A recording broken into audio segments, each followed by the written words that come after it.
আসসালামু আলাইকুম। বাংলা সংবাদে সবাইকে স্বাগত জানাচ্ছি। আমি চিন্তিয়া হক। শুরুতেই সংবাদ শিরোনাম। নির্বাচন দিলে বিএনপিকেই বেছে নেবে জনগণ, বললেন আমিনুল হক।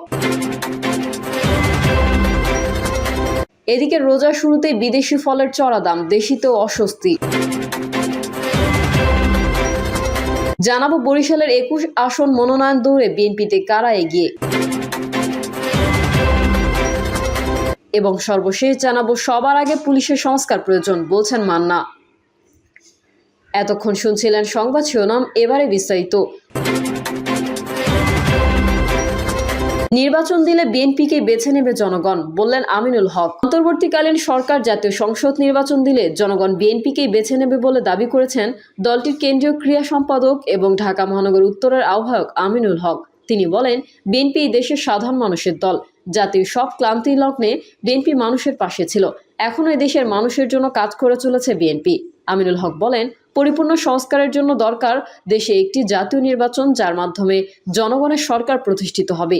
অন্তর্বর্তী সরকারের একটি মহল নির্বাচন পেছানোর চেষ্টা করছে, আবার কেউ কেউ জাতীয় নির্বাচনের আগে স্থানীয় নির্বাচন চাচ্ছে, যাতে দেশে একটি বিশৃঙ্খলা সৃষ্টি হয় এবং বিদেশি প্রভুদের বোঝাতে পারে বাংলাদেশের মানুষ ভালো নেই।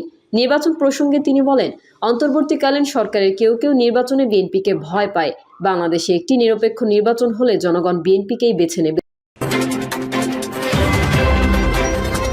এদিকে রোজার শুরুতে বিদেশি ফলের চড়া দাম, দেশিতেও অস্বস্তি।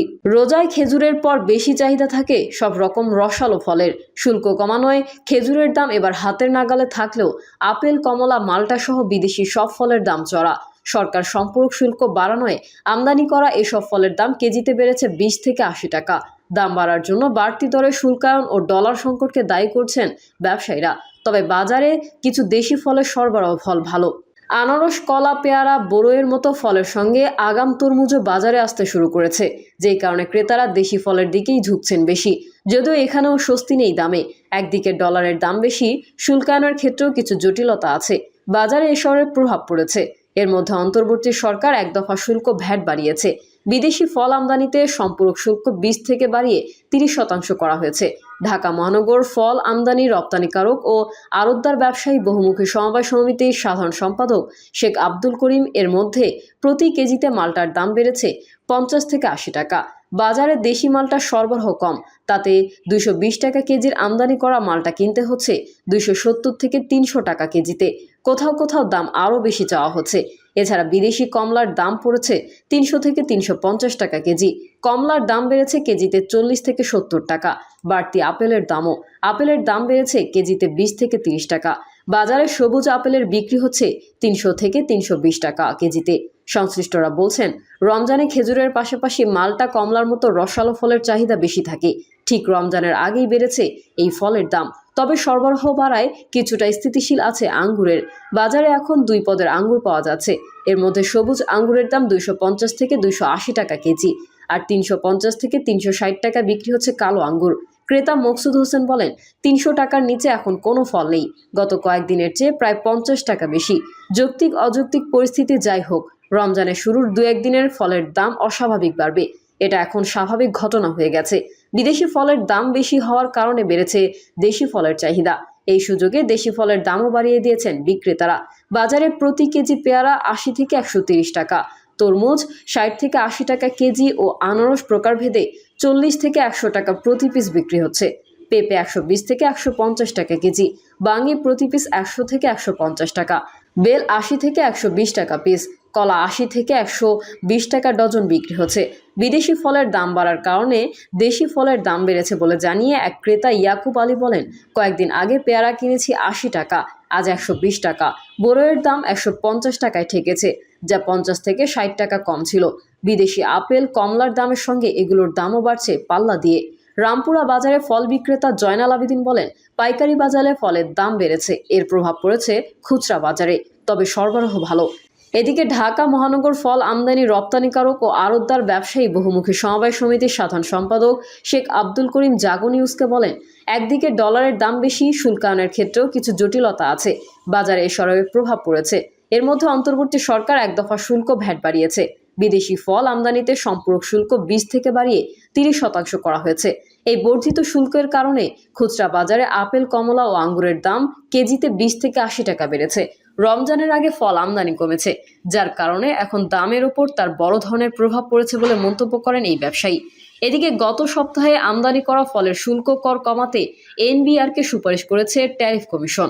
তাতে সম্পূরক শুল্ক 30% থেকে কমিয়ে 20%, অগ্রিম কর 10% থেকে কমিয়ে 2% এবং 20% নিয়ন্ত্রণমূলক শুল্ক ও 5% আগাম কর বাতিলের সুপারিশ করা হয়েছে। তবে তা এখনো কার্যকর হয়নি, যার কারণে রমজানে বাড়তি দামে ফল খেতে হচ্ছে।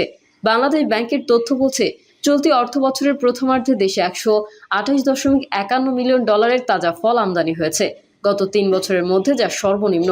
চলতি অর্থবছরের জুলাই থেকে ডিসেম্বর পর্যন্ত তাজা ফল আমদানিতে এলসি 3.29% কমে $140.5 মিলিয়ন হয়েছে।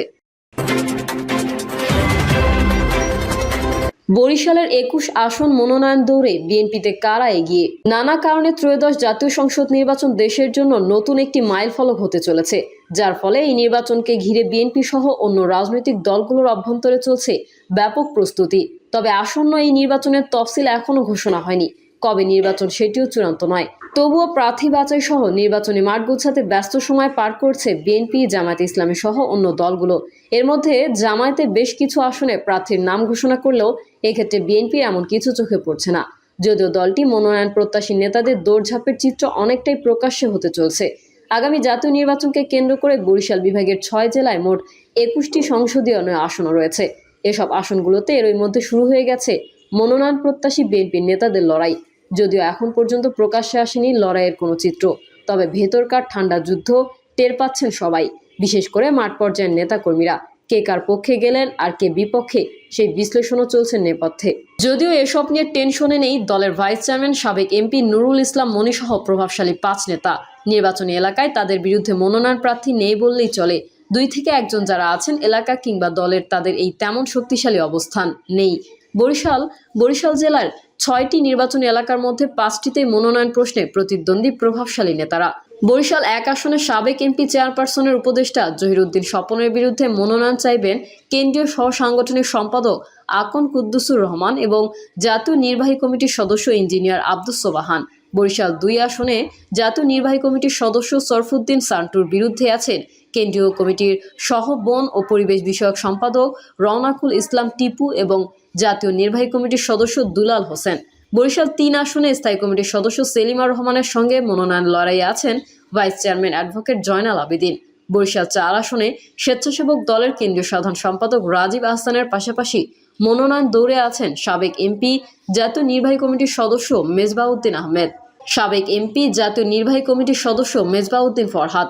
বরিশাল 5 আসনে সাবেক হুইপ, সিটি মেয়র, জেলা মন্ত্রী ও 5 বারের এমপি বিএনপি চেয়ারপারসনের উপদেষ্টা মুজিবুর রহমান সারোয়ারের বিরুদ্ধে আছেন জাতীয় কমিটির সদস্য আবু নাসের মোহাম্মদ রহমাতুল্লাহ। কারা নির্যাতিত নেতা এবায়দুল হক চান, মহানগর বিএনপির আহ্বায়ক মনিরুজ্জামান ফারুক এবং সদস্য সচিব জিয়াউদ্দিন শিকদার। বরিশাল 6 আসনের সাবেক এমপি, জেলা বিএনপির আহ্বায়ক আবুল হোসেন খান সহ মনোনয়ন যুদ্ধে আছেন সাবেক সাধারণ সম্পাদক নজরুল ইসলাম রাজন। সদর আসনে ভাইস চেয়ারম্যান আলতাফ হোসেন চৌধুরীর বিরুদ্ধে আছেন জেলা বিএনপি সদস্য সচিব স্নেহাংশু সরকার কুট্টি। পটুয়াখালী 2-এ মনোনয়ন চাইবেন সাবেক এমপি শহীদুল আলম তালুকদার, কেন্দ্রীয় সহ দপ্তর সম্পাদক মুনির হোসেন এবং কেন্দ্রীয় কমিটির সদস্য ইঞ্জিনিয়ার ফারুক তালুকদার। পটুয়াখালী 3 আসনে দলের জাতীয় নির্বাহী কমিটির সদস্য হাসান মামুন ছাড়া তেমন কোনো শক্তিশালী মনোনয়ন প্রার্থী না থাকলেও জটিলতা বেঁধেছে গণ অধিকার পরিষদ নেতা ডাকসুর সাবেক ভিপি নুরুল হক নূরকে নিয়ে। জোটবদ্ধ নির্বাচন প্রশ্নে এখন নূর মনোনয়ন পেলে কপাল পূর্বে হাসান মামুনের। পটুয়াখালী 4 আসন এখন পর্যন্ত বিএনপির একক প্রার্থী দলের প্রশিক্ষণ বিষয়ক সম্পাদক ABM মোশাররফ। 2টি নির্বাচনী এলাকার ছোট্ট জেলা ঝালকাঠিতে অনেকেই আশায় থাকলেও মনোনয়ন প্রশ্নে আলোচনায় 5 ডাক সাইটের নেতা। এরা হলেন ঝালকাঠি 1 আসনের দলের ধর্ম বিষয়ক সম্পাদক রফিকুল আলম ইসলাম এবং নিউ ইয়র্ক বিএনপির সভাপতি সেলিম রেজা। ঝালকাঠি 2 আসনে বিএম বিশ্ববিদ্যালয় কলেজের সাবেক ভিপি, দলের কেন্দ্রীয় সহ-সাংগঠনিক সম্পাদক মাহবুবুল হক নান্নু সহ ধানের শীষের লড়াইয়ে আছেন সাবেক এমপি ইসরাত সুলতানা, ইলেন ভুট্টো ও কেন্দ্রীয় সদস্য জিবা আমিন খান। প্রভাবশালী নেতাদের মধ্যে উল্লেখযোগ্য তেমন কেউ মনোনয়ন লড়াইয়ে না থাকলেও বরগুনা 2 আসনে সুপ্রসন্ন ভাগ্য নিয়ে আছেন দলের ভাইস চেয়ারম্যান সাবেক এমপি নুরুল ইসলাম মনি। তার বিরুদ্ধে সেখানে নেই তেমন কোনো মনোনয়ন প্রার্থী। প্রিয় দর্শক, এই ছিল এখনকার সর্বশেষ সংবাদ। আপডেটের সংবাদ পেতে চ্যানেলটি সাবস্ক্রাইব করে বেল আইকনটি ক্লিক করুন। কমেন্টে আপনার মতামত জানিয়ে আমাদের সাথেই থাকুন। ধন্যবাদ সবাইকে। আল্লাহ হাফেজ।